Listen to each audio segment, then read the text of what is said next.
day, the session was on how to do indirect ophthalmoscopy. Today is the third day of this program. Several new participants must have joined today. So let me take this opportunity to introduce to all of you the eminent moderators and the speaker of today's webcast.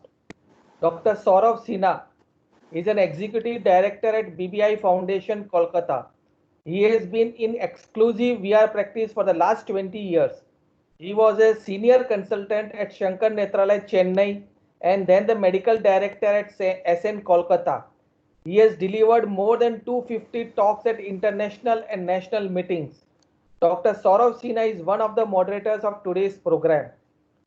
Dr. Satyajit Sinha, a renowned cataract and glaucoma surgeon, is the director of ABI Institute, Patna. Presently, he is the academic and research committee member East of AIOS. He is the recipient of several prestigious awards. He has been invited as guest faculty at numerous national and state conferences since 2005 and has been chief instructor and co-instructor for international, national and state conferences since 2001. Dr. Satyajit Sinha is also one of the moderators of today's program. Dr. Pooja Sinha, a senior vitreoretinal consultant at ABI Institute, Patna, did her vitreoretinal fellowship from Shankar Nethralaya, Chennai. Earlier, she was attached with vitreoretinal department of Stanford University, USA, and Oxford Radcliffe Hospital, Hull Royal Infirmary, UK. She served as the chief instructor for instruction course on indirect ophthalmoscopy at AIOS, DOS, and SARC meets.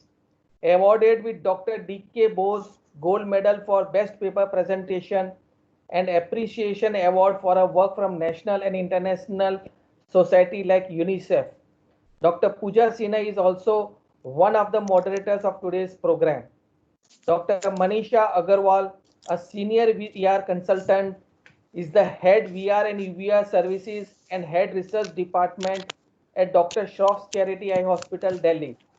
Presently, she is the secretary of UVR Society of India and joint secretary of VRSI. She is the eminent speaker of today's program. Now, may I request Dr. Pooja Sinha to please take over the charge of today's proceedings. Dr. Pooja Sinha.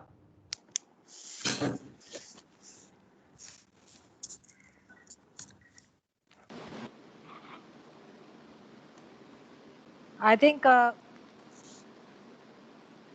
after the nice introductions by you, sir, about all of us, I would like to invite Dr. Saurav Sinha to take over as the moderator and Dr. Manisha Agarwal to please start with your presentation.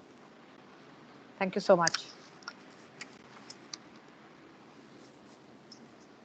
So thank you, Pooja. And I hope my slides are visible and I'm audible. Absolutely. Yes, yes, you are. So I think without much ado, I would be speaking about fundus fluorescein angiography in the coming few minutes, which is a very important diagnostic test in the practice of retina. So let's just briefly understand the history of FFA. So it was way back in 1871 when Bayer he synthesized sodium fluorescein. And Alves in 1959, there was the first report of a fluorescein angiogram in human beings. And then we had Maclean and Momini in 1960 who described fluorescein angiography. So coming to what is the principle of a fundus fluorescein angiography, we must first understand what is luminescence and what is fluorescence. So I hope the slide is visible again. Yes. Okay. Manisha. So luminescence basically means when there is light emission. When there is light emission that occurs when a substance is stimulated by electromagnetic radiation. While fluorescence is when this luminescence is maintained by a continuous excitation, we term it as fluorescence. And our entire fundus fluorescein angiography is based on the principle of fluorescence. And that's why it's important to understand. So let's understand what is sodium fluorescein. It's basically an orange-brown crystalline substance. It's triphenyl methane dye. It's a water-soluble dye. It fluoresces at normal blood pH. 20% of this is apparently free in bloodstream or free-flowing in bloodstream, so it doesn't get attached.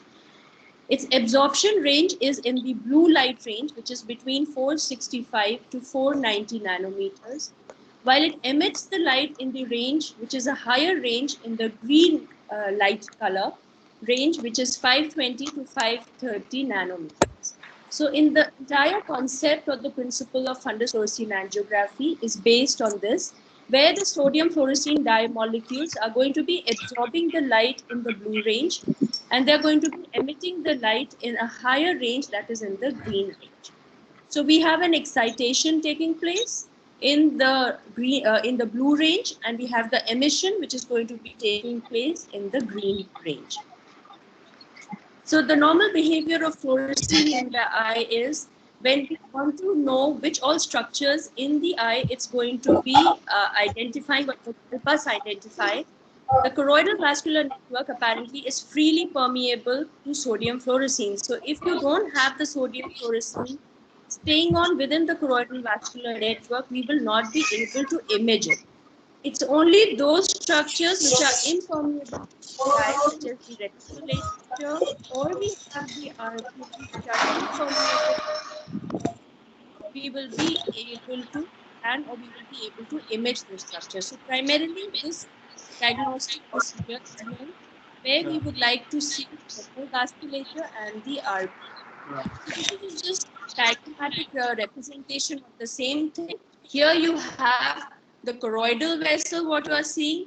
The dye has freely flown out of the choroidal vessel, so you are not able to see the structure. While these are the RPE cells, so RPE cells are impermeable to this dye and you are able to see it. And this is again the retinal vessels. Again, the dye is not able to go out of it, so you are able to see the retinal vessels. Dr. Now Manisha, this is a Dr. yeah. Manisha, one second. There was some lag in this slide coming through. Can I request you to just repeat the whole thing again? The previous slide, not this slide, the one showing the RP and the blood BRB. This one, sir. Hold on, it goes very slowly. That yes, this one. Okay. Yeah. Can you repeat this slide? No. Yes, this slide. This one? Yeah, can you repeat this again, please? Yeah. So sodium fluorescein dye, we have to understand that which structures it's going to help us image or understand what is the problem in which structures of the retina. So this is representing the choroidal vessel, and the choroidal vascular network is freely permeable to the sodium fluorescein dye. So the dye flows out of the choroidal vessel, and therefore we are not able to see the choroidal vessels very nicely. This is in contrast to the ICG dye, where the choroidal vascular network is impermeable to the ICG dye, and you are able to better delineate the choroidal vascular network on an ICG. While if you see the RPE cells, these are again impermeable to the sodium fluorescein dye, so you're able to see the RPE cells and their abnormalities on FFA. And this represents the retinal vessels, which are again impermeable to the sodium fluorescein dye. So you're able to again identify the various problems which are going on in the retinal vessels. So FFA in a nutshell is a good diagnostic procedure to understand the pathologies of RPE and retina, but it is not a good procedure when you want to study the choroid and its abnormalities. So this is something which we need to keep in mind. Now this is going to be an animated way how the FFA works. So I'm going to move on extremely slowly because Saurabh sir has said that there is a lag time, and I'll be conscious of that. So what you see over here is, this is the eye. This is representing the two filters what you have in the machinery, and this is the source of the light that is used. So what you basically have is, you have the fluorescein dye, which is going to be injected intravenously. It is going to be reaching the eye, and it is going to be spreading within the entire eye. And then what happens is that you are going to be emitting the blue light, which is the excitation light, which is going through the blue filter, which is the excitation filter.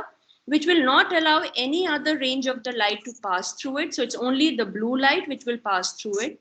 It's going to cause an excitation of the sodium fluorescein dye. And once these dye molecules, they get excited, they are going to emit the light in the higher range, which is going to be in the green range. So you have the green light coming out, and this is going to go through the barrier filter. The barrier filter is basically a green filter, which is going to allow only the green light to pass through it and not any other range of the light. So this is how you are going to be basically identifying the various structures inside the retina. So this is how it works. You have the blue light, and after excitation, you have the emission of the green light in the higher range. So I hope I'm clear on this. This is the basic principle of a fundus fluorescein angiography. Dr. Manish, just 1 second. For the postgraduates, if I understand correctly, this is something that once in a while, when you're going for the DNB exam and other exams, they do pass out a FFA printout to you and ask you how was this done. Sometimes they give you a bottle of the dye and say what are the concentration of this, how does one constitute the before doing the angiography, in how many ml do you mix, how much. So I was just going to ask Manisha, do you have any slides on the side effects of FA or contraindications? Yes. Do you have slides? I'll be covering all that in the coming slides, sir. Right. I'll please carry on then. So now these are two terminologies which are very commonly used, and we should all be aware of this. One is the pseudofluorescence and one is the autofluorescence. So what exactly is the pseudofluorescence? This is when the non-fluorescent light, that is the blue light, it is able to pass through the barrier filter. So in my previous slide, I explained that the barrier filter is basically the green filter, and it allows only the green light to pass through it and gets captured inside the camera, which we take as a photograph. But if there is a filter mismatch, or if your barrier filter has grown old, it's not able to filter out the other range of the light. You have some amount of blue light also passing through it, and this causes a pseudofluorescence.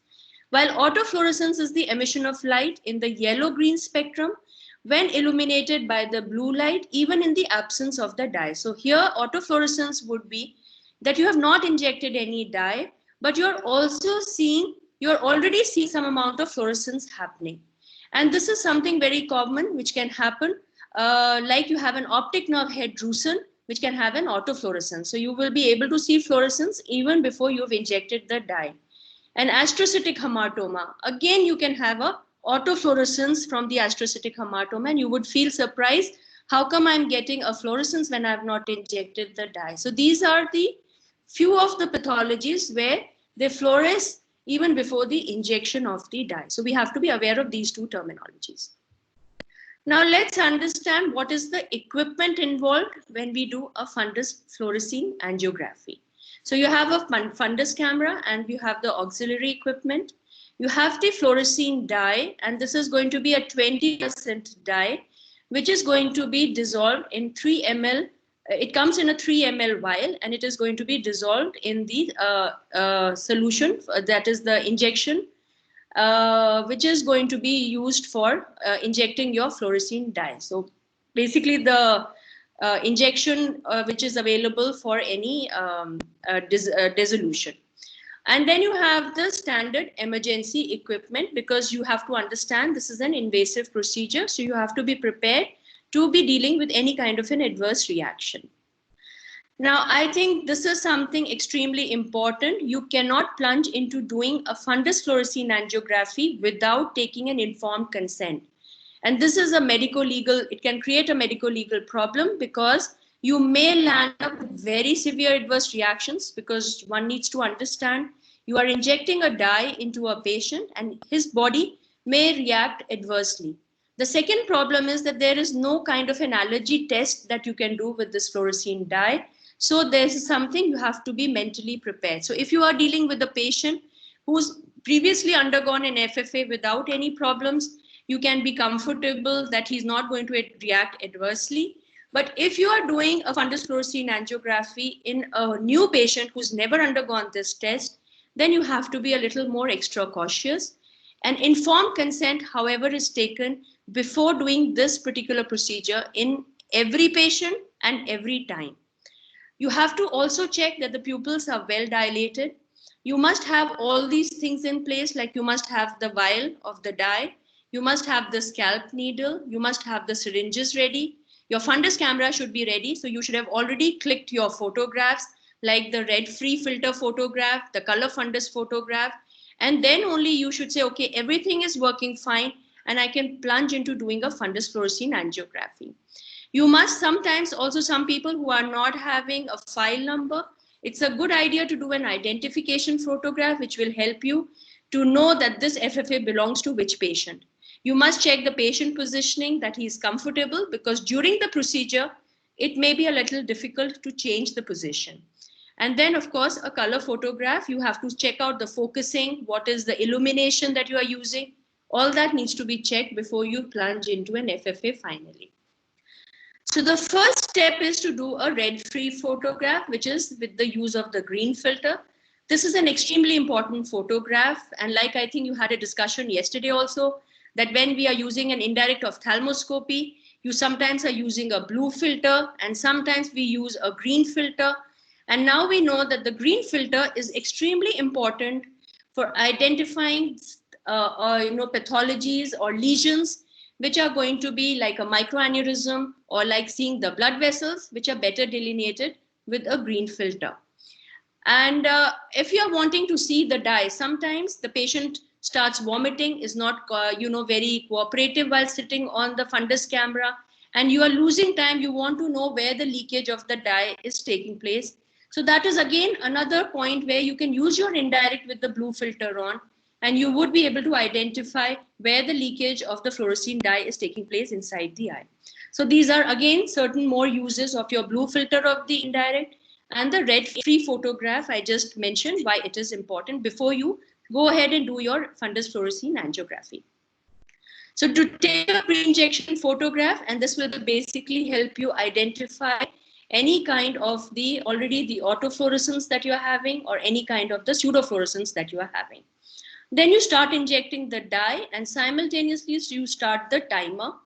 The first photograph in a young patient would be approximately, the dye will start appearing at about 8 seconds, while in elderly patients, the retina arm circulation time is approximately 12 seconds. So you have to be aware of this, and that's the time when you start taking your first photograph. And then after every 1 to 1.5 seconds, you keep clicking photographs, while the late phase photographs can go as late as 10 minutes or 15 minutes, and sometimes some people even prefer taking a snap as late as 20 minutes. So this is just a slide which shows you what is the normal circulation time. So if 0 is the time point when you've injected the dye, you have the dye reaching the posterior ciliary arteries at about 9 seconds. You will see the choroidal flush, which is also called the pre-arterial phase, at about 10 seconds. You have the retinal arterial stage at about 10 to 12 seconds. Then you have the capillary transition stage at about 13 seconds. You have the early venous phase at about 14 to 15 seconds.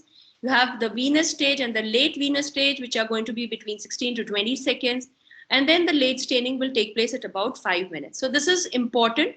And this is also important, especially when we are going to be comparing, if we are supposedly having a diagnosis of a central retinal artery occlusion, you would like to see that there is a delay in the retina and the arm circulation time. There may be a delay because of a CRAO, and you have to compare it between the two eyes. So these time frames are extremely important, where we should be aware what are the normal time frames and when are we dealing with a delayed time frame in any special pathology that we are dealing with. Dr. Manisha, just one question here. So you are saying that when I'm doing angiography for a patient, if I have pathology in one eye only, I should do the angiography for the other eye also? Absolutely. I mean, you have to keep shifting the photographs. When we are taking the photographs, you have to keep clicking photographs of both the eyes simultaneously, in the sense keep shifting from one eye to the other. So if you have a delay in the appearance of the dye in the one eye, which is probably having the pathology, you have to compare it with the normal appearance of the dye in the other eye. And that is the time when you will diagnose that, yes, there is a delay in the retina arm circulation time in a particular eye. So it's important. I think that's something important what Dr. Saurabh has highlighted, that you have to click photographs of both the eyes, even if you are dealing with a pathology in one eye. Supposing I have a patient of, let us say, diabetic retinopathy, and I have one eye just small, I can see clinically microaneurysms, hard exudates, some macular edema, already seen on the OCT in one eye. But in the other eye outside the arcade, I'm suspecting a neovascularization. Let's say right eye looks like just a CSME, left eye I'm query a PDR. I'm not sure how it is, what is it. So what if I'm doing angiography? Should I start which eye? Right eye has only CSME, left eye is query neovascularization. Which eye should I start with first, or does it matter? So that is, no, it is absolutely an important thing. Here, clinically, you have diagnosed that there is a proliferative diabetic retinopathy in the left eye. So I'm not concerned about diagnosing. I've already made my clinical diagnosis. I am doing a fundus fluorescein angiography basically to rule out that is there any evidence of neovascularization in the right eye, which I was not able to identify clinically. So when I'm doing an FFA, my entire focus is going to be on the right eye, because I'm looking to identify any subtle neovascularization which I have missed on my clinical examination. So here I would specify to my technician that please start and focus more on the right eye, because the left eye is already, the diagnosis has been made and the plan of management accordingly. I hope I've answered your question, sir. If I understand correctly, one eye I am reasonably sure it's NV, but maybe not sure. So even if I take 1 or 2 photographs over there, the NV will show up for sure where I've suspected it. Whereas a good eye where I've not seen anything clinically, you are telling me that the angiography will help me pick up the small NV if it is there. Do I understand correctly? Yes, absolutely. Okay. So I will stop here to ask you 2 questions.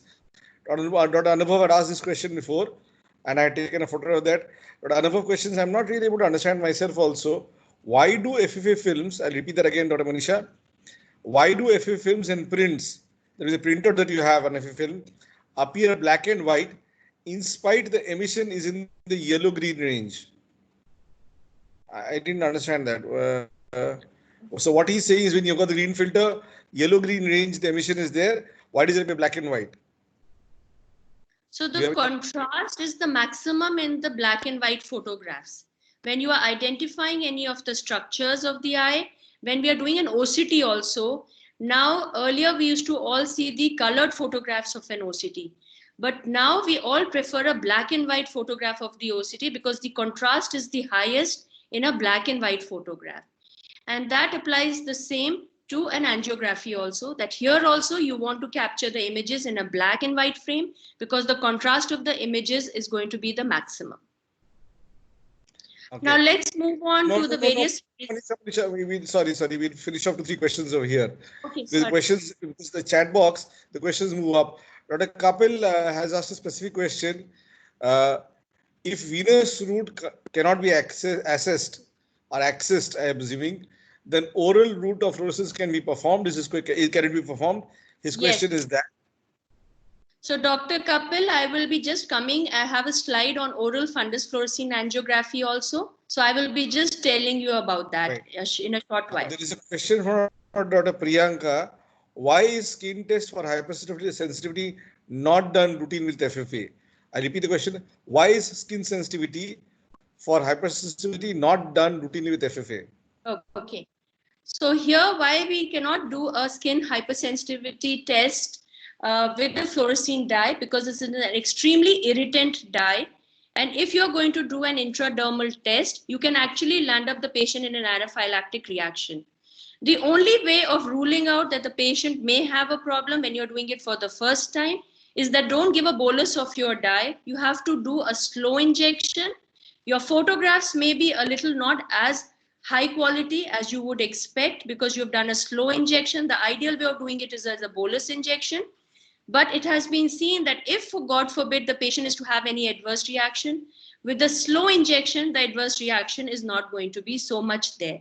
But you possibly cannot do an intradermal test because it's a highly irritant dye and it is best avoided. I will make a small point over here, Dr. Priyanka. What Dr. Manisha said is absolutely right scientifically. I repeat myself again. What she has mentioned is absolutely right scientifically. As long as I was part of an institute, we never did skin hypersensitivity tests. I now do private practice. To explain this to a lot of our patients, that the skin hypersensitivity test is useless, is extremely difficult.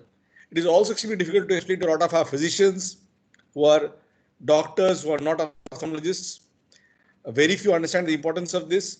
And if, God forbid, a patient has a problem systemically, a lot of poorly qualified people sitting on major panels and committees will ask this very wrong question of why was skin hypersensitivity not done. Because of these so-called bureaucratic political reasons, which I call, skin hypersensitivity is done in a lot of places. But let me reassure you what Dr. Manisha said. I have seen, and all of us have seen, patient had a skin hypersensitivity test, nothing happened at that time, and the moment you started the DFA, patient had a major anaphylactic reaction or had some problem and fell down, vasovagal, whatever it was. So, to answer the question again, like Dr. Manisha said, a skin hypersensitivity test does not, a negative one does not rule out a patient having a problem, but politically, medical legally, wrong medical legal statement that I'm making again, it does help sometimes that yes, this was done. So as if you've been careful, but really scientific doesn't make any sense at all. Dr. Manisha, are you going to talk about serum creatinine levels in nephropathy and FA? Not really, sir. I think I have mentioned it. Let me just run through the slides, and if we miss out on certain points, I'll be happy to. We'll go back to that again. So let's leave this for now. This is again a big bogey for all of us. Patient with creatinine of 2.2, should I do angiography or not? What sugar level should I do angiography? This is always and never-ending discussion, question among patients, doctors, physicians, diabetologists. At what sugar level can I do an angiography? At what creatinine level can I do an angiography? Should I look at HbA1c? So we'll come to this point later on. Dr. Manisha, I'm sorry to have disturbed you. Please go ahead. Thank you, sir. So now let's understand what are the phases of a normal FFA, and this is again of extreme importance. We have one is the first phase is the pre-arterial or the choroidal phase. We have the arterial phase, the arteriovenous phase, the venous phase, and the recirculation phase. So these are going to be the various phases in which we have to read out the fundus fluorescein angiography. Now let's come to the pre-arterial or the choroidal phase. It's basically a segmental and a patchy watershed zone area. So you will see a kind of a patchy fluorescence. You will have a persistent filling defect. If it is there, then that means there is some pathology that you are dealing with. The visualization also depends on the RPE pigmentation. So in Indians, if the RPE pigmentation is high, this choroidal flush may not be very prominent. While in Caucasians, where the RPE pigmentation is not very high, you may actually identify the choroidal flush very distinctly. So it depends on that. And as we all know, the cilioretinal artery has its circulation, which is originating from the choroid. So you will see the cilioretinal artery also lit up during the choroidal phase. So that is important. So this is what is being shown in this diagram, where you have the cilioretinal artery, which has lit up in the choroidal phase. One second. Yeah. Yes. So this is the depiction of the choroidal phase, where you have the choroidal flush. So you have this patchy hyperfluorescence. You also don't have any dye being identified within the retinal vessels. You see they are all empty vessels. You have the cilioretinal artery, which has lit up and is filled up with the dye, because as we all know, the circulation of the cilioretinal artery is originating from the choroid. And you are not seeing any other structure. So you have this patchy hyperfluorescence of the choroid and the cilioretinal artery in the choroidal phase or the pre-arterial phase. Now, what is the next phase? So you have the dye, which is going to go further on. So this is the arterial phase, the arteries which have filled up. And this is what is being depicted here, that the dye has now filled up the arteries. And this is the retinal arterial phase. So I hope my third slide is visible. So Yes, now yes. you see, yeah, so this is the early venous phase. You have a laminar flow, which is happening in the veins. So this is the early venous phase. You have the dye now reaching the veins. So arteries are totally filled up. And now you have a laminar flow in the vein, depicting the early venous phase. And this is the late venous phase, where now you have all the arteries which have filled up and all the veins which have filled up. And this is going to be the late venous phase of the FFA that you are dealing with. And then the dye starts going back again into the choroid and going out. And this is going to be now the recirculation phase. So the entire thing has become dull. And what you're seeing is that the dye is going to be like a washout zone. And this is going to be basically the recirculation phase. Now, it is important for us to understand that on an FFA, how does the normal macula appear? So why does it appear like a dark zone, like a dark central zone? So basically here we have the xanthophyll pigment, which masks the background choroidal fluorescence. So ideally the choroid is also there at the macula. Then why are we not seeing the choroidal flush? This is basically because of the blockage of the choroidal fluorescence, and that is because of the presentation of the xanthophyll pigment, which is not allowing the choroidal flush to be seen in that area. Now, Dr. Saurabh has been teaching for the last 2 days what is foveola, what is fovea, what is the perifoveal area. So here also we have the perifoveal arcade, and this is going to be seen during the venous phase.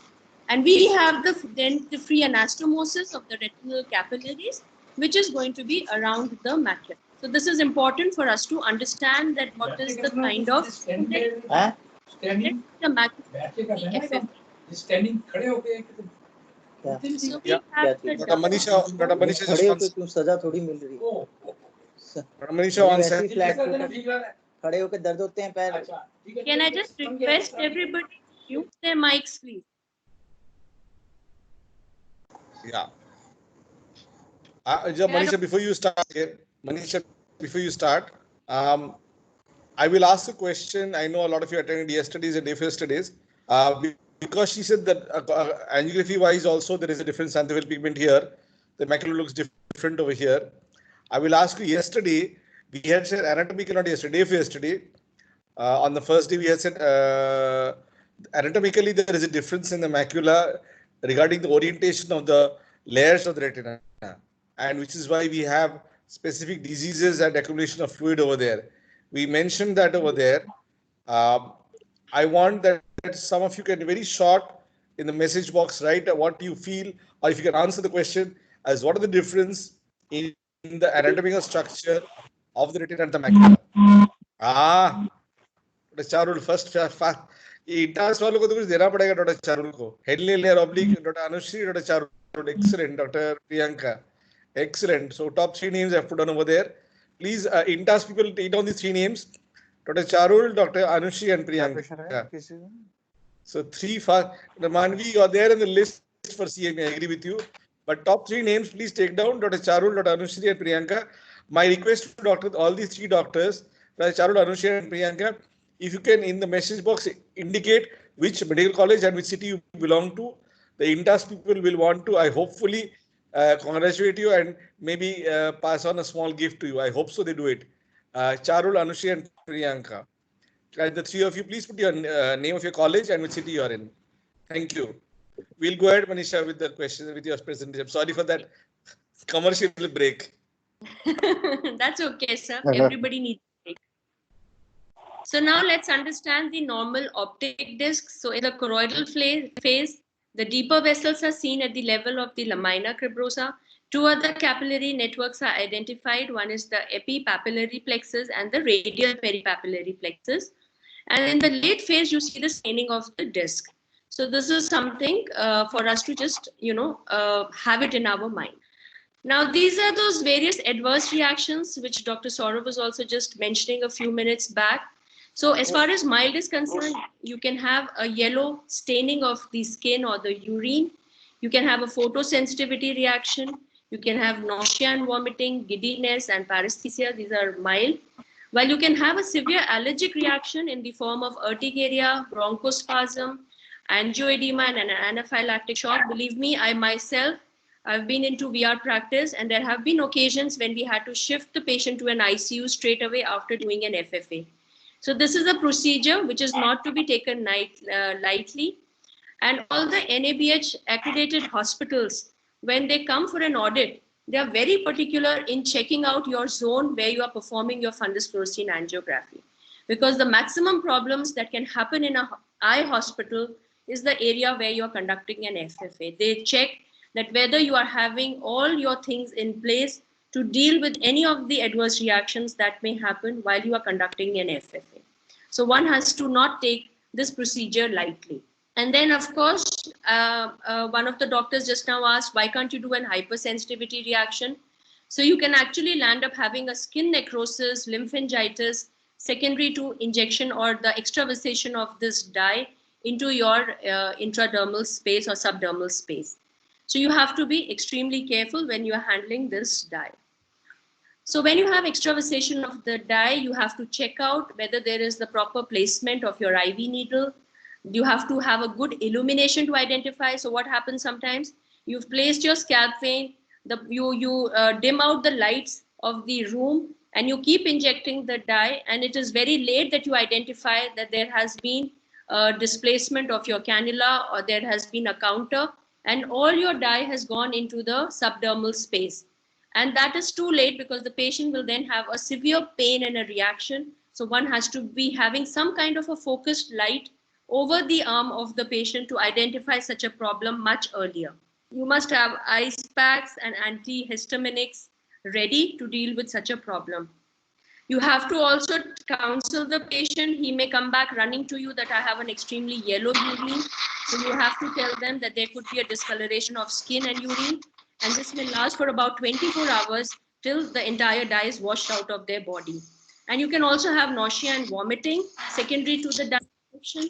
So what we tell our patients that you have to be nil oral at least for 2 hours before you have the FFA procedure. And this is basically to avoid the feeling of nausea and vomiting when you're going to be doing the procedure. Now, as far as the... Manish, Yeah. Dr. Manish, one second. Yeah. This is exactly what I follow. This is exactly what we do. The only one point here is that in the last few years, have had a few physicians, doctors, who've had angiography. And I asked them specifically, you as a doctor, what is your advice? How did you feel? What is your thing? They said most of them, I wouldn't say all of them, most of them said, you must not downplay the fact that there is a nausea. He says, even if I didn't retch, my nausea factor was definitely there. The angiography was on, and it differs from person to person.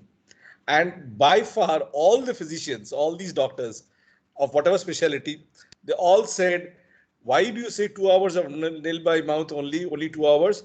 Why did you make it more than that, like any other procedure? And then I said, no, we have lots of diabetics, we have lots of people. So he says, doesn't matter, make it 3 hours, 4 hours. I said, no, by the time you come and you get dilated, it's another 1 hour or so. The point I'm trying to make over here is that this is again anecdotal, that the physicians have explained to, this is my personal information, that they feel the nausea is far more than what whack karne se pehle they say we actually feel it a lot. And 2 hours, they have insisted that we should advise for more. I think this is just a take-home message. There is no hard and fast rule to this, but this is an experience that I've gained. I just shared that with all of you. Manisha, if there's any other point you want to make on this particular concept. Sir, this is. I'll just make one point on this. Apart from asking whether if the patient has any allergy or any nephropathy or any kidney issue, this is one more thing we should ask, that did you ever get an FFA done earlier? And if so, did you have any nausea or any kind of a vomiting episode? This is something which you forget to ask. And if the patient says that, yes, I had nausea, you can prepare him beforehand with an antiemetic, or if it's not really required, you can just skip it. So this is one more history that we can always ask. Absolutely. Believe me, any patient who's had a bad FFA once, before you ask them, they'll tell it to you. I had before and I had a bad time. No, I'm not getting it done again. It's the other way around. Normally they will refuse outright. It's a very tough time. I'm not getting it done again. Do something else. Okay. Question for the fast singer first. Patient refuses to have an angiography. What test can you do? Patient refuses to have an angiography. Okay, we'll go ahead. Indications, we'll go ahead. Octa, Abhilasha. Excellent. No, Dipali. sir, you can go ahead. That's an important question, what you've asked. That's fast. Wow, very good. ICG, Manvi, no. ICG, are we talking about ICG today? So Manvi Agarwal has mentioned ICG. And OST angio, Charul is always done without dye. That's a mistake you've made. And OST angio anyway does not have a dye. So the statement OST angio without dye is wrong. What you mean actually is that OST angiography can be done. I agree with you. All of you have mentioned Octa, OST angio, Priyanka, Zeel, Anubhav, everybody, congratulations. Good going. But Dr. Manvi Agarwal, I don't agree with you. A fluorescent angiography cannot be replaced with an ICG angiography. Manisha, do you have any slides on ICG? Are you mentioning ICG? No, sir, I'm not touching on ICG today. So I will just quickly tell you, a fluorescent angiography is in a very generalized manner more for retinal pathology, and ICG will help you understand more the choroidal pathology. This is just a very generalized statement. So if you are looking for a fluorescent angiography finding, you cannot replace that with an ICG. Dr. Manvi, I appreciate your attempt, and I am happy you know about ICG, but mainly for polypoidal choroidal vasculopathies, for choroidal lesions, for RAP lesions, for those kind of things where you're not sure what you're looking at, we do an angiography and ICG simultaneously in some of these patients, but ICG cannot replace an FA. That's all. Sir, can I just add on to this? I would actually agree with Manvi to a certain extent that the patients who are having a problem of a problem with fundus fluorescein angiography, they sometimes do pretty well with an ICG. I agree. As Dr. Saurabh is mentioning that yes, ICG is not very great test to identify retinal pathologies. It's better for a choroidal pathology.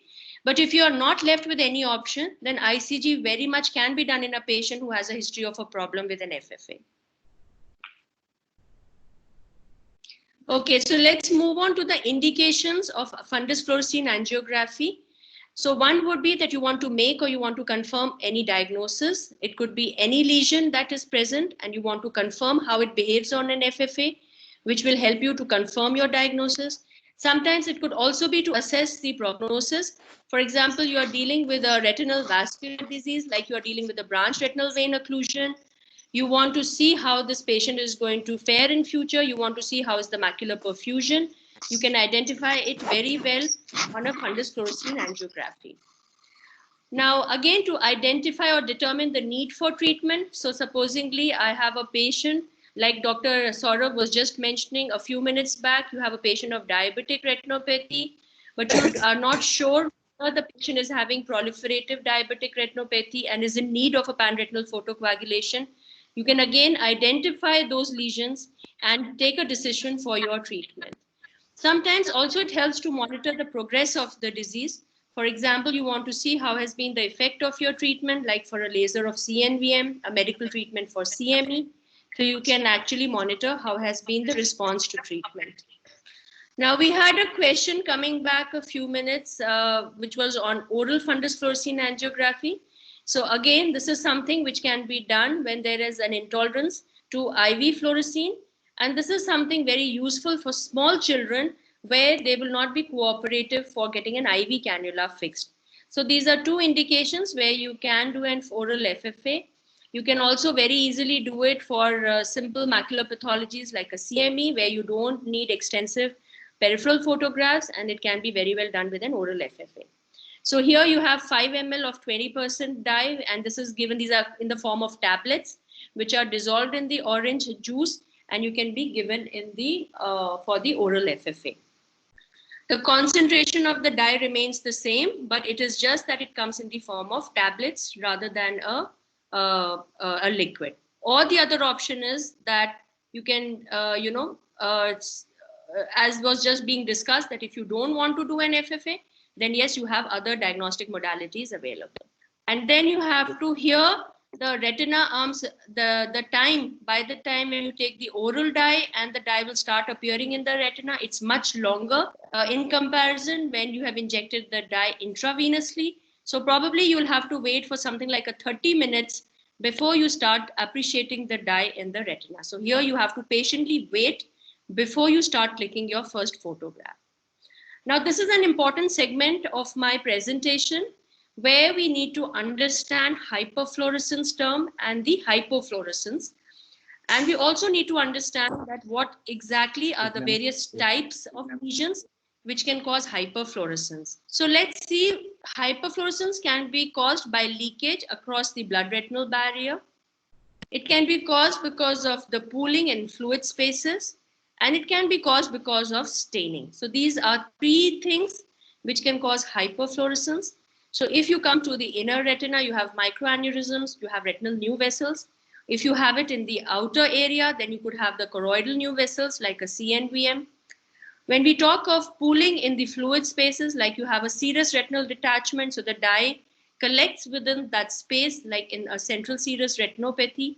You have any kind of a pigment epithelial detachment, which is again a potential space where your dye can collect. In cystoid macular edema, you have cystoid spaces within which the dye can collect. When we talk of staining, as I mentioned, there are certain structures which can autofluoresce, which is like the disc or the sclera. And you also have certain abnormal structures like the drusens, sometimes the scar tissue or the vessel walls, which can also undergo a staining. So one needs to be aware of these structures which can cause hyperfluorescence. And we must know how to differentiate this kind of staining from an actual. The other thing which can cause a hyperfluorescence would be an increased transmission. And this is basically what is termed as a window defect when you have the loss of the RPE cells. And this could be again a normal where you have an hypopigmented RP, like I mentioned in Caucasians. While it can be abnormal when you have a RP atrophy setting in, like we have a geographic atrophy setting in the wet AMD patients or in the dry AMD patients. And in those patients where you have an atrophy of the RPE, you can actually have a window defect, which may appear as hyperfluorescence, but we need to differentiate it from the hyperfluorescence secondary to the leakage. Now, this is again a diagrammatic representation of all those lesions. So this is like a normal fluorescence that you are seeing.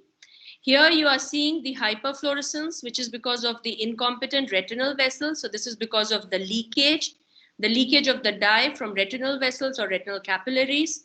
This is the pooling of the dye which is taking place. So you have a pigment epithelial detachment and you have the collection of the dye underneath that. Here, the differentiation point would be that this will have very well defined borders, which are not going to be increasing in size over the time. And that if the size is going to remain the same and it is going to be of the same shape. So this is just that the dye has got collected within a closed space. Here you have the dye which is collected in the serous retinal detachment. So you like a central serous retinopathy. Again, it is a closed space within which the dye has collected. And here what you see is that there's a loss of the RPE cells because of the RPE atrophy secondary to a pathology or a disease. And that's why you are able to see more of the choroidal flushes seen through this RPE atrophy zone. And that is what is known as a window defect. So these are the various types of hyperfluorescence that a person can see. Dr. Manisha? Yes, sir. Just to make it a little bit more interesting, previous slide, the nice representation. Yes. So normal is there right at the left. No. Right. Okay, you want the next one, sir? No, just the photograph that you had. Okay.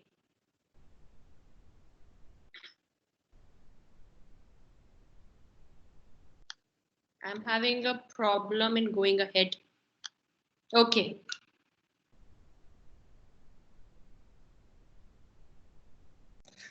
Now, what I was going to ask you was that color for that beautiful diagram that you had. It's come to us now. So don't change anything right now. So can you give us a clinical condition each while looking at this? You have said leftmost is normal, then hyper. You're talking about pooling. You're talking about all these things, RPE, whatever. So can you tell me one or two clinical conditions where this would fit in? Yes. So normal is what we have already discussed. And when we come to incompetent retinal vessels or retinal edema, this is going to be something like a leakage from the retinal new vessels that you see in diabetic retinopathy. You can see neovascularization in venous occlusions. So you can have the leakage of the dye from retinal new vessels. You can also have the leakage of the dye from the retinal capillaries. So like you have in a diabetic macular edema, you see that there is a hyperfluorescence, a diffuse hyperfluorescence in the macular area that is secondary to the leakage from the retinal capillaries. While when you are moving on to the third one, you have a pigment epithelial detachment. You can find this in central serous retinopathy, where you have serous pigment epithelial detachment. You can find it even in AMD, where you can have serous pigment epithelial detachment. If this was a hemorrhagic PED, I would be presenting it in my hypofluorescence area, in my hypofluorescence slide. I think that's perfect. Let's just name the diseases for the PG Yeah. level. It's level. The first one hyper is PTR, CSME. The second one is CSR, and in some cases of serous ARMD.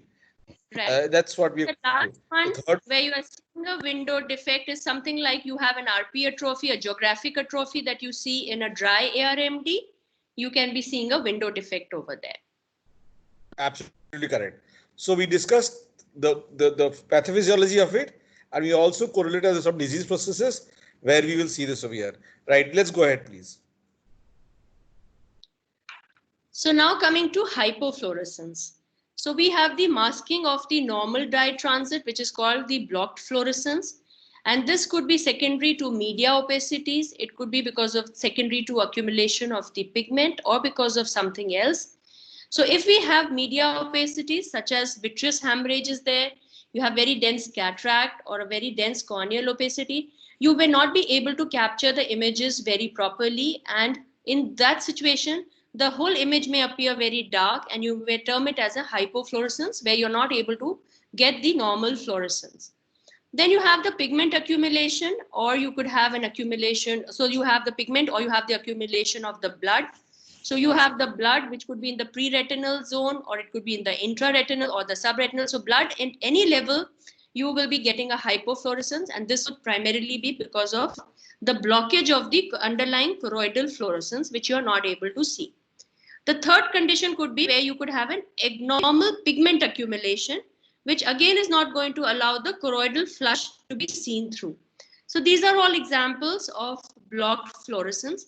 You have exudates also, edema and fluid, well, partially, but primarily it is going to be because of the upper three reasons. And the other reason for a hypofluorescence would be where the dye is not able to reach that area, and that is because of the capillary non-perfusion. So this could be because of the retinal vessel closure, or it could be because of the choroidal vessel closure. So this could be in conditions like you have a CRAO, where you again don't have the eye reaching the retinal arteries. You will be seeing that arteries itself, they are going to appear as dark and they are going to be hypofluorescent. So we have to be sure that the hypofluorescence, is it because of the blocked fluorescence or is it because of the capillary non-perfusion? And how you're going to differentiate between these two types of the hypofluorescence? There lies the importance that you always have to compare your fundus fluorescein photograph with a color fundus photograph. And you have to then compare both and then take a decision. Am I seeing a blood accumulation there, which is blocking underlying choroidal fluorescence? Well, then yes, I'm dealing with a blocked fluorescence. While if I'm seeing that there is a gross hypoperfusion in that area because of which my dye is not reaching, I see no lesion in the color fundus photograph, which could be causing a blockage, then yes, I'm dealing with a non-perfusion. So again, coming to a diagrammatic representation. So this is a normal fluorescence, what you are seeing over here. Here you have hypofluorescence. One sec. Yeah, go ahead. Okay, I always forget, sir, that there's a lag period between my seeing and you seeing. So on the left side, it is the normal fluorescence that you are seeing. In the second column, the hypofluorescence is because of the non-perfusion, because I cannot really depict it. But here you see that the dye has not reached the arteries or the veins. So there is a hypoperfusion. And the same is being depicted over here. Now here, as I was mentioning earlier, this is a pigment epithelial detachment. You have the blood accumulated under the RP, and this is causing a blockage of your fluorescence from the choroid. So this is again going to be causing a blocked hypofluorescence. You have blood accumulating in the subretinal space. And if I was to give you a clinical example, this would be very much as you see in a wet AMD case, where you can have the blood under the RPE, like a sub-RPE hemorrhage. You can have a subretinal hemorrhage, and this will result in a hypofluorescence. Then here you have a hypertrophy of the RPE. You see there's a doubling of the RPE layer, because of which there is more amount of pigmentation. And this in turn is causing a hypofluorescence, because through this choroidal flush is not able to be seen. And then last is the increased pigment in the choroid also, which can cause again a hypofluorescence. So these are some ground rules. One sec. I think this is a very important slide. So I will repeat exactly what she has said. So I'll start off with the where she finished. No, let's go back. Yes, please. Thank you. So on top is written fluorescence, where the E ends. If you look at that E and look at the lowermost part of it in that column, where she has put those brown things over there, what she's showing there is the pathology is there, and there is the choroidal whatever pathology. I'm not taking a name over there for disease, but that it is at that level. So you can have a block fluorescence over there also. Or if you come to the fluorescence, the N and the N same column down, you can see she has shown 2 layers of RP. So it's an RP hypertrophy over there. That is again another place where you can have a dye issue can happen over there. Then in the middlemost one where she has shown the blood, the red part, she has shown the red part below the RP and above the RP. I go back to yesterday, there was a nice question. I remember, I forget whose name it was. I'm sorry, the doctor had asked a very nice question, asking the question that clinically, this is what you're showing on angiography. Clinically, when you examine the fundus with the 70D or 90D, with the slit lamp microscopy, clinically, how would this look? Dr. Manisha? Clinically, what will look, sir? I didn't get the question properly. The blood under the RPE, sub-RPE blood and pre-RPE blood. Right. So that is important to differentiate clinically. So if you have a blood in the subhyaloid space, that is between the vitreous and between the retina, it is going to be very often like a boat-shaped hemorrhage. It's going to be red in color. The subretinal hemorrhage or the subretinal hemorrhage that you see, again, it's going to be red in color. You have intraretinal hemorrhages, which I think Dr. Saurabh had also asked in his the first day. We have flame-shaped hemorrhages and we have the dot-shaped hemorrhages. These are at the level of the retina before we go to the subretinal level. So the flame-shaped hemorrhages, they are, I think Dr. Saurabh had asked this question in that class, I remember, that they are at what level that they acquire that kind of a shape. So those are the more superficial, those are in the outer plexiform layer, they are more superficial hemorrhages. And the deeper hemorrhages are going to be the dot and the blot hemorrhages. Then you have the hemorrhage at the subretinal space, which is going to be again a red color hemorrhage. But if you were to differentiate that from a sub-RP, it's going to be a more dark colored. It's going to be having a more blackish hue attached to it. And that is how you will be able to differentiate that, yes, probably I'm dealing with an element of a sub-RPE hemorrhage.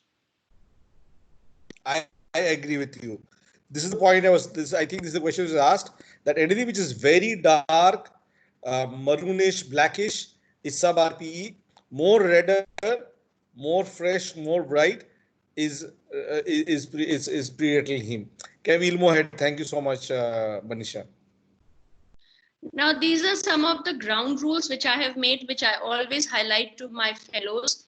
One is that never ever in your practice just start reading up a fundus fluorescein angiography. You must always have a color fundus photograph by the side of FFF frames, because it is based on comparison with your color fundus photograph that you are going to decide what kind of hyperfluorescence or hypofluorescence that you are dealing with. So it is going to be absolutely unacceptable where you start commenting on your FFA films without comparing it with a color fundus photograph.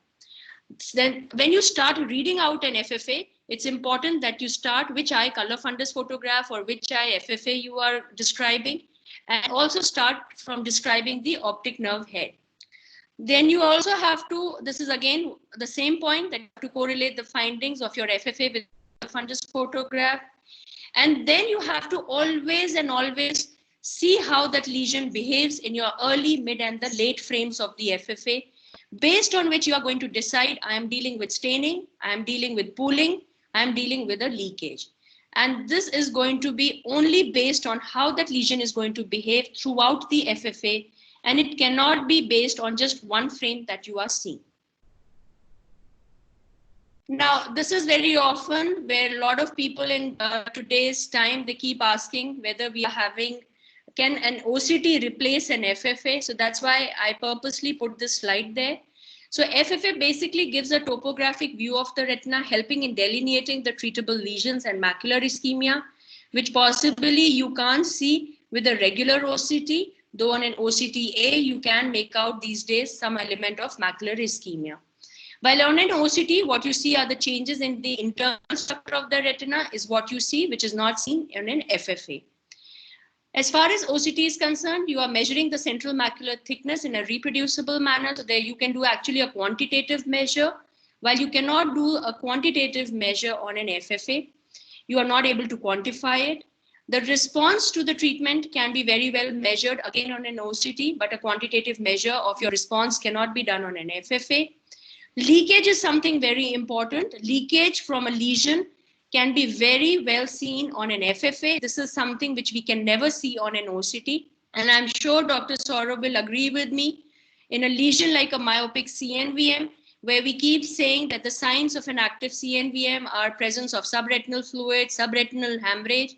Believe me, myopic CNVMs are the most deceptive looking CNVMs, where on an OCT, they may look as very subtle, they may look very inactive, but when you do a fundus fluorescein angiography, you may see a very gross leakage from these very benign looking CNVMs, and that is what is going to make you decide that this is an active myopic CNVM, which apparently you would have missed diagnosing on just doing an OCT. So myopic CNVM is an important lesion which I wanted to highlight, where an FFA plays a crucial role in, taking a decision whether you are dealing with an active or an inactive CNVM, and when you want to stop the treatment and whether you want to continue with the treatment.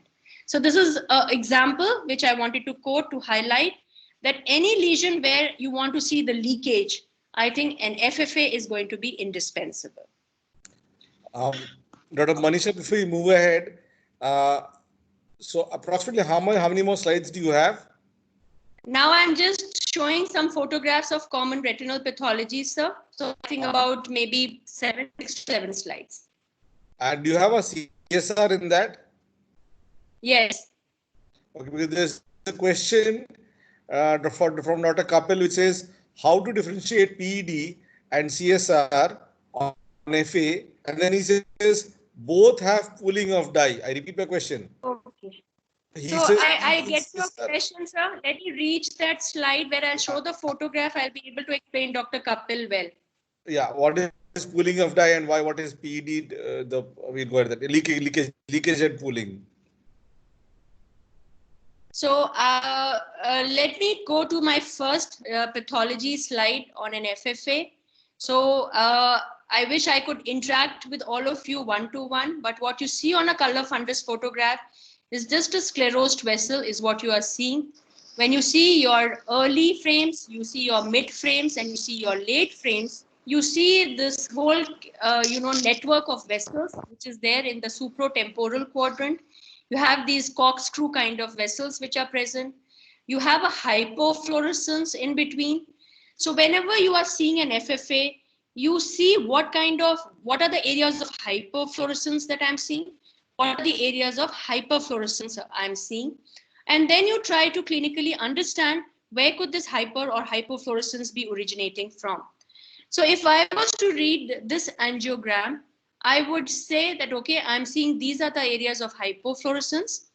And what are the areas of hyperfluorescence I'm seeing? Well, yes, there is a kind of a diffuse leakage which I'm seeing. And why do I call it a leakage?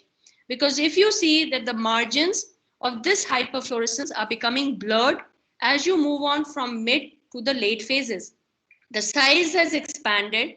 If you see the size of that leakage or hyperfluorescence, it has become much larger.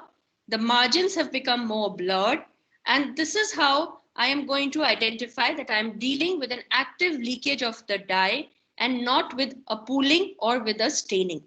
So I again repeat, if there is going to be an increase in the size and if the margins are going to become blurred of hyperfluorescence, that means you are dealing with an active leakage.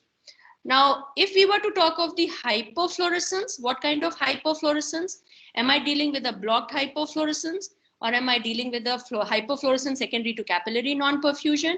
How I can differentiate? I'll compare it with my color photograph.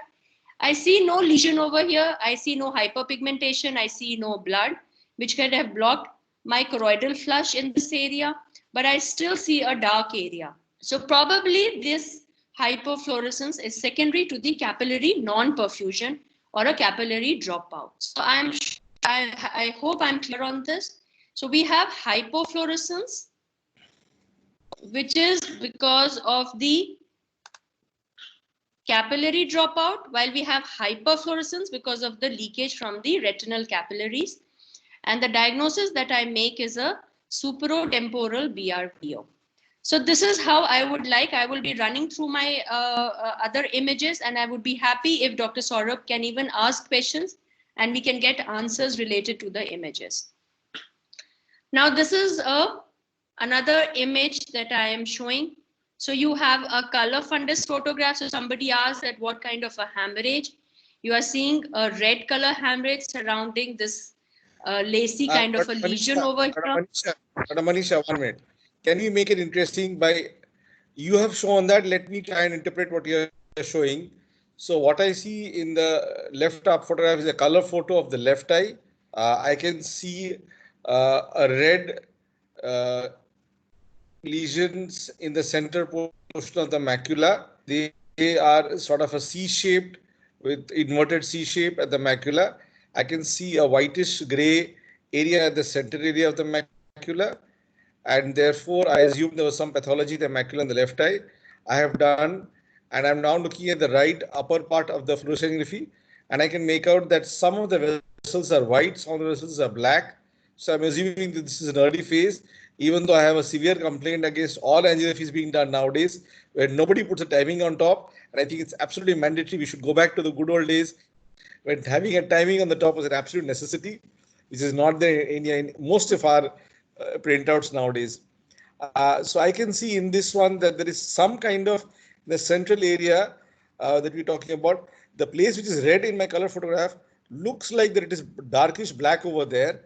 And the central area, which is grayish, seems to have some whitish, exactly what you're showing over there. So I'm still not calling it any hyper or hypo. I'm just going to study that and go to my next angiography, which is the left lower one, where I can see that the whitish area has become much more, and my blood vessels have sort of become a little diffuse. It's not a very clear photograph. I'm not able to make out what exactly has happened, but to the blood vessels, retinal blood vessels, the supraclavicular branch vein or the inferior artery, whatever, but I can see the central area, the whitish area has become much more white.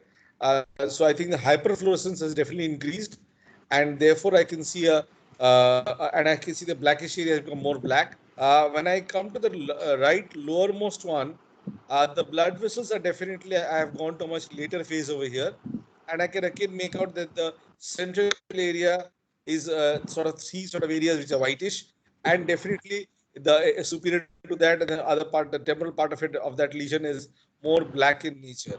Now in that black area, I can see sort of one blood vessel going on top of it. Can you show that with your pointer in the uppermost part? In that, yeah, in the right lower angiography photograph, on the place where the heme is there is a blood vessel going. Can you with your pointer show that? Yes, sir. I'm showing it. No, it has moved. Yes.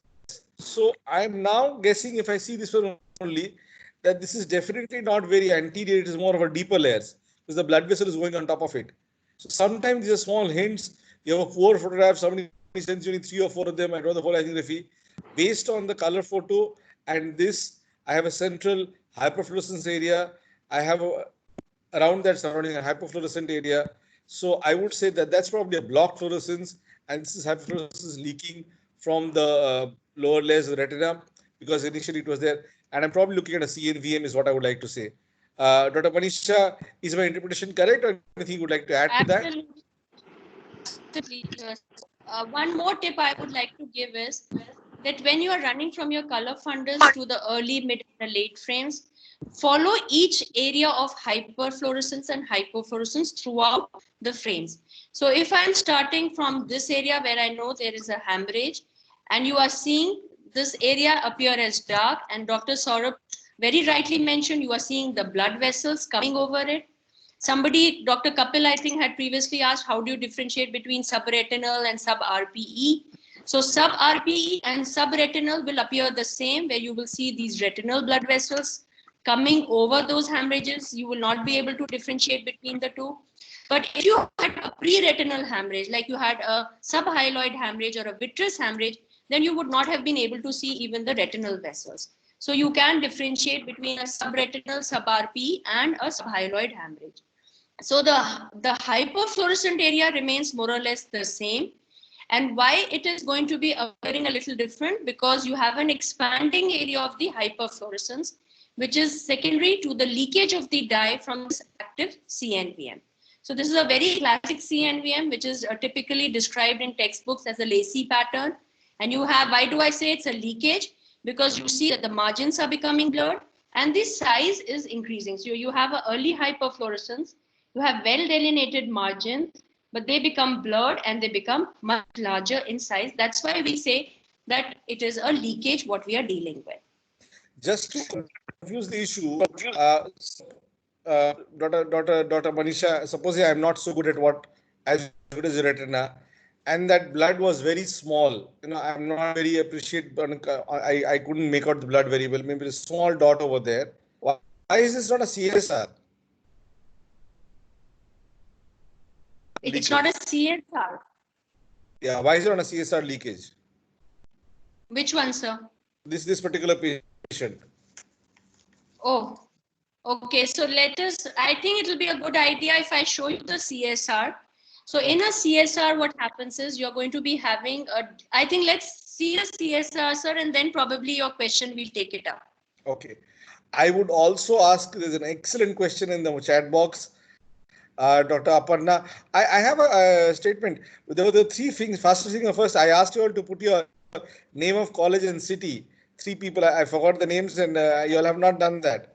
But there's an excellent question from Dr. Aparna, which says, Madam, mostly disc appears hyperfluorescent in FA and darker in ICG. What is the reason?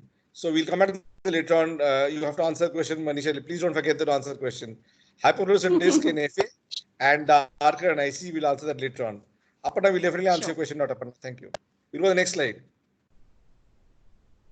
So now this is another thing what we are dealing with.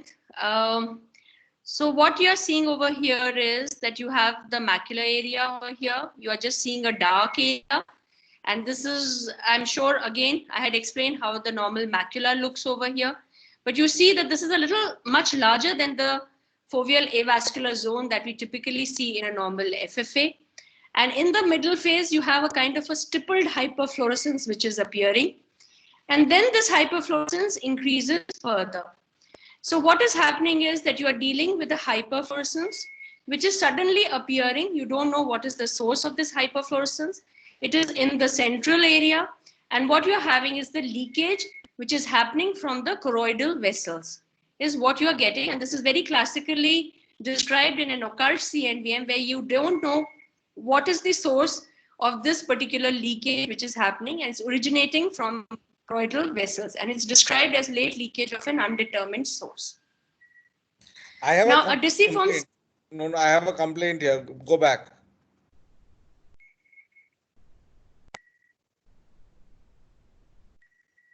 Anyway, I have a complaint here. There's no color photo. Yes.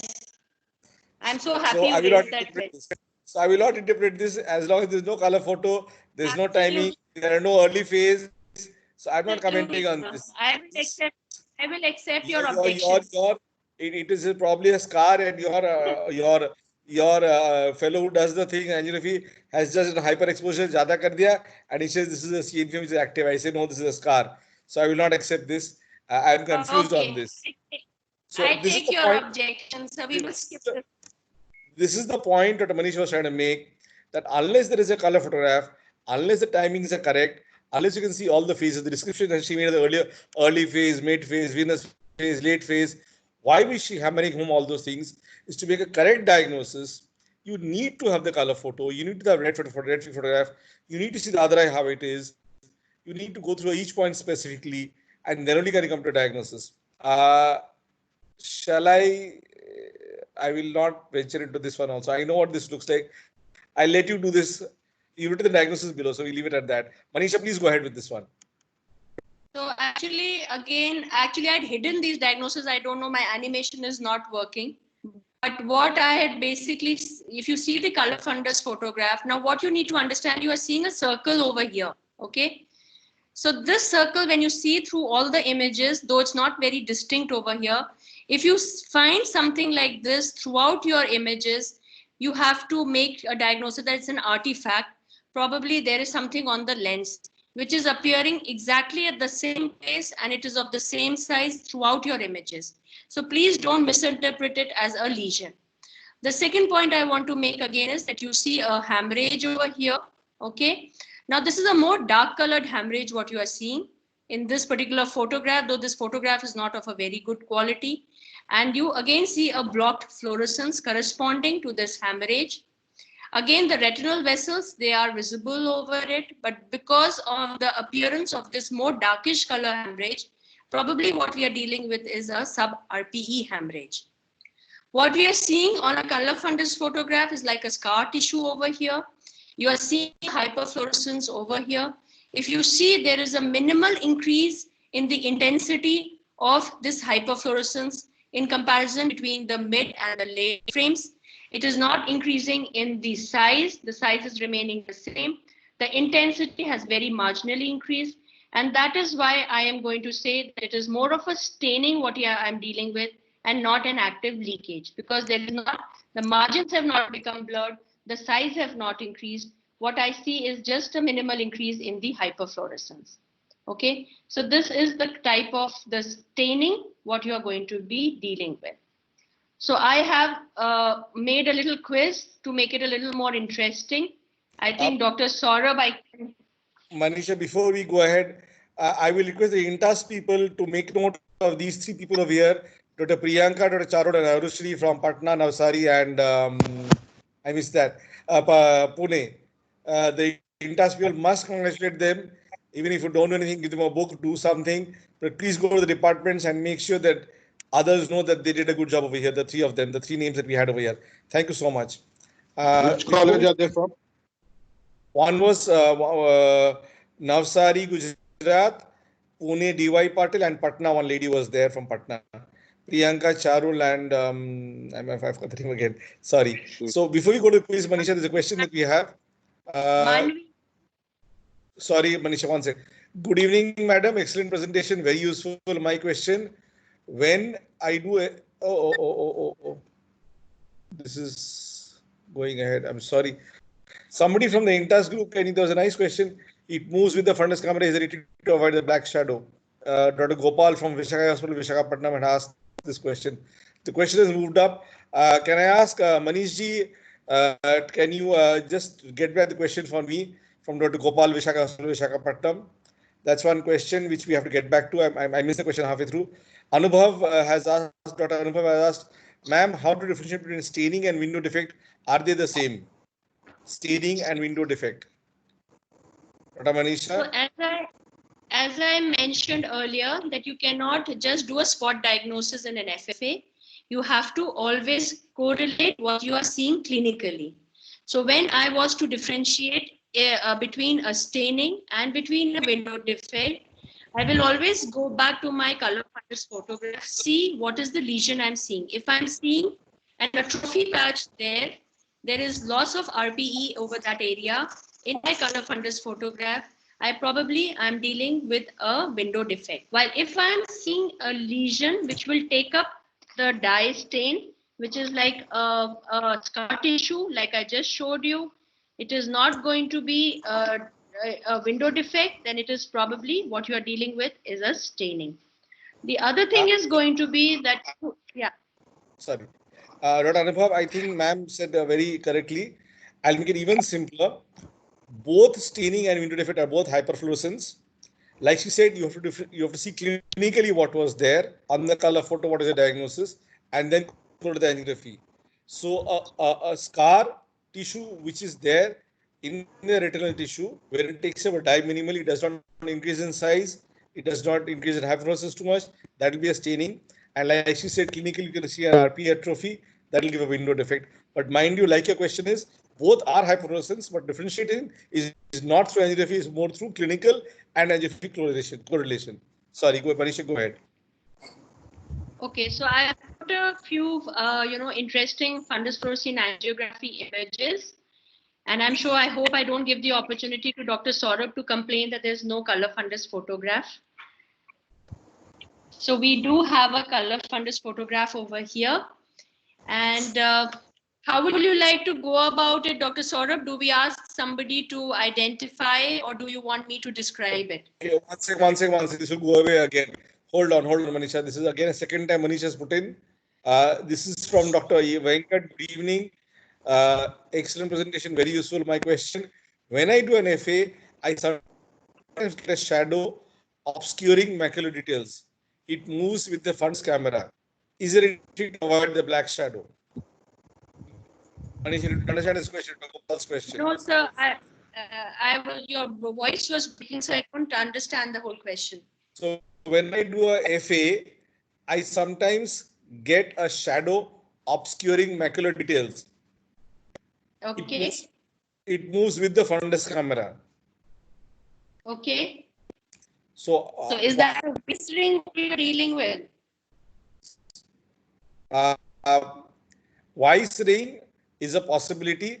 I would think more what you mentioned, artifact on the fundus camera itself is, I think, causing that for him once in a while. But an artifact would usually remain fixed at one point. Whenever you're taking the images, your artifact will be at the same place in all your images. It's not going to really move around so much. But if while you are trying to focus and you see a black spot floating around, then probably there's something in the vitreous which is there, which you have to get it out of your field of view. Yeah, I agree with you. So, pre-retinal hemorrhage. Okay, there is a question from Dr. Navya asking, ma'am, can you exactly tell us what is subhyaloid hemorrhage? Okay, so subhyaloid hemorrhage or a pre-retinal hemorrhage are the same things. There are different terminologies for it. It's going to be a hemorrhage which is going to take place in the potential space between the vitreous and between your retina. And because it is a very well demarcated space which is created by the separation of the vitreous from the retina, you often have the hemorrhage collecting in that space take up a boat shape, and that is what is known as a subhyaloid hemorrhage. Hyaloid is the term used for the vitreous. When it separates from the retina, there is a potential space called as the subhyaloid space. So, Arpita Roy has muted herself again. Okay. So I'm guessing Arpita Roy is in Goa right now. Anyway, what is your quiz question here? Anybody wants to type an answer? So what is your diagnosis?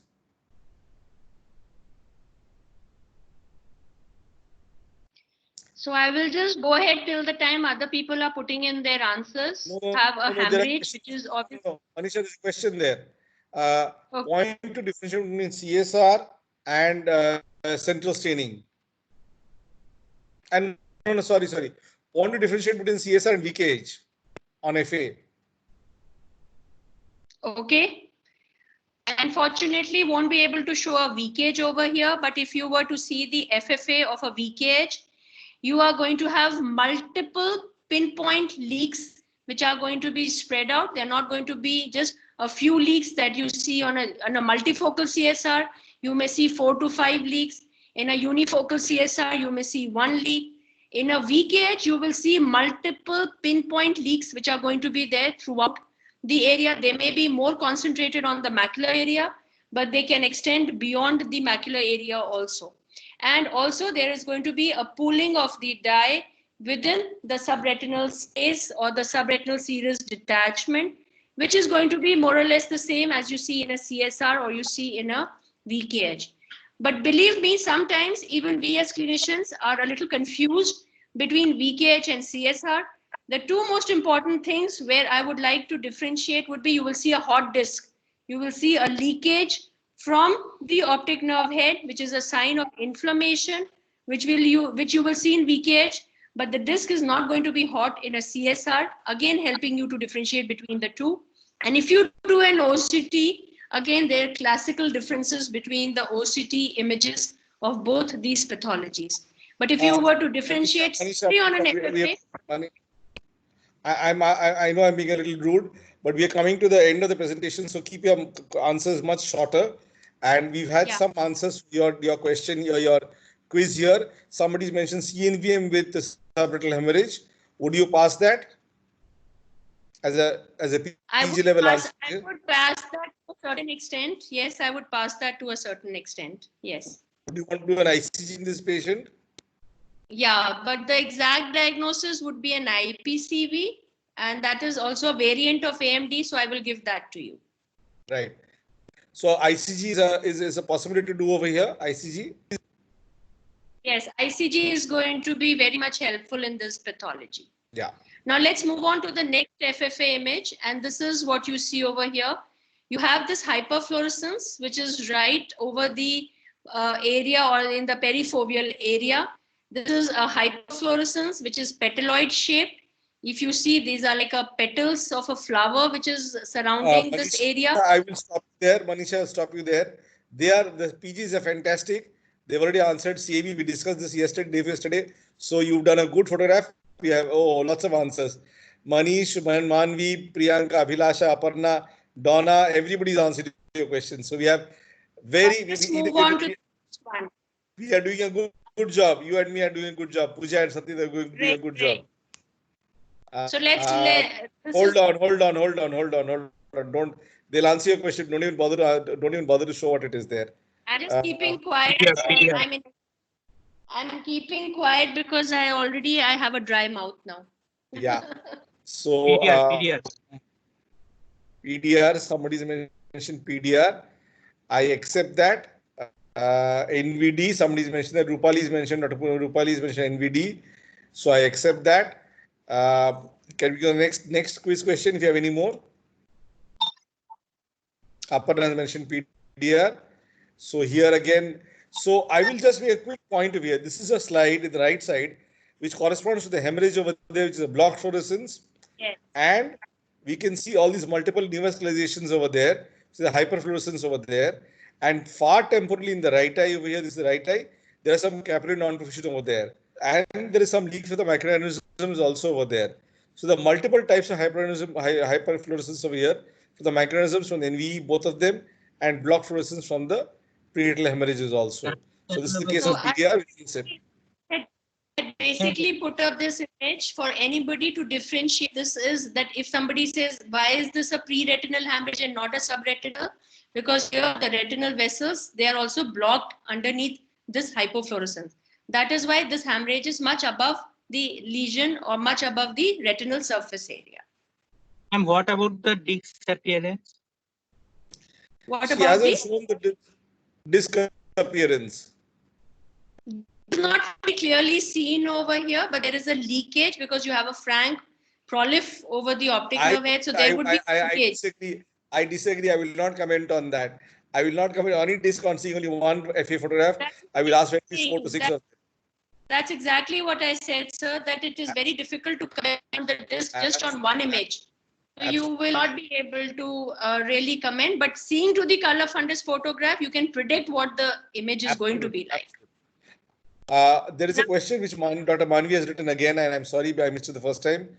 Ma'am, what is the percentage of dye which is preferred? I think you said 20%. 20%, yes. And why? I myself don't know why. Why is it 20%? So 20% dye, you have the dye available as 10% also, you have it as 20% also, you have it as 30% also, but 20% is a good combination where the risk of the adverse reactions is going to be minimal and it's not going to compromise the quality of the images that you are getting. If you use a 10%, the adverse reactions are lesser, but the quality is much poorer. Right. Now, we will come back to, I think, Dr. Kapil or Anubhav had asked this question regarding this PED leakage and pooling and CSR leakage pooling. So I will now point out over here what we have. What you have shown over here is in the right, on the color photo, I really can't make out much over there. In the right one over here, the upper one you have shown, there's a small hyperfluorescence in the upper part of the macular area. And that I'm not talking about the temporal part of it. I'm not talking about. I leave the temporal part of it. I'm just about what you point that this I'm leaving out. That single point over there in the consecutive lower three ones becomes larger in size and more brighter in size and more brighter. So for the pinpoint one and diffuse. So now this, and what would a PED look like over here if I had a PED also? A simple serous PED?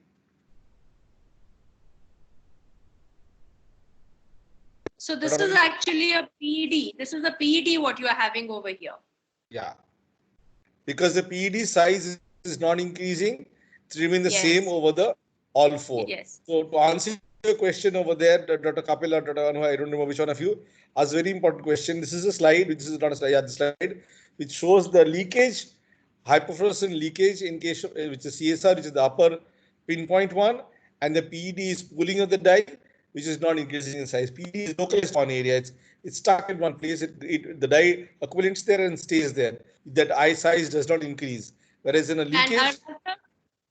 And another pooling that we are seeing over here is of the serous detachment. What you are seeing. So you have, if you were to see a three-dimensional image, you could make out that there is a fluid in this area. And what you're seeing again is. Okay, sir. Okay. I don't confuse that. So I think we'll have to finish up very quickly. Aparna has asked a question again, Dr. Aparna. I'm sorry. We'll answer your question right now. Dr. Manisha will answer your question. Why does the disc appear hyperfluorescent in FA and darker in ICG? I think Dr. Saurabh, I want you to answer this question. No. The reason being, what is this slide over here? Okay, in the meantime, what is this one? This is a new one. ICG fluorescence. So let me just quickly finish off. Finish off this presentation quickly, sir. So we have CSR. This is a smokestack appearance, what you are seeing over here. So you are going to be having a pinpoint leak here. And again, you have a leakage and you have the pooling of a little bit of the dye within the serous detachment. This is an example of a multifocal CSR where you are having these multiple leaks which are seen. Again, these are the multiple leaks that we are seeing. Now, this is a diagnosis, Stargardt's disease, where you have these multiple, fishtail-like lesions, hard exudates, or you can say yellowish lesions, which are there in the macular area on the temporal side, also known as fundus flavimaculatus. I'm going to show my FFA of this particular fundus photograph, and I would be very happy if somebody tells me what is the classical finding on a fundus fluorescein angiography in a Stargardt's disease.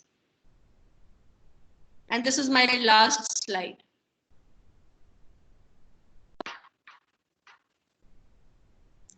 I think we've run out of time. Silent for right. Silent yes.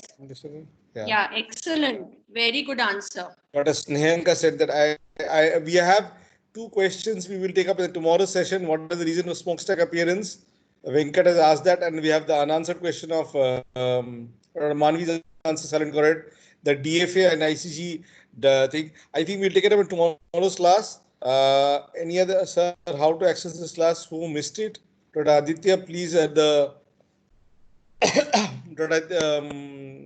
Mr. Manish, can you please, how to access class, who missed it?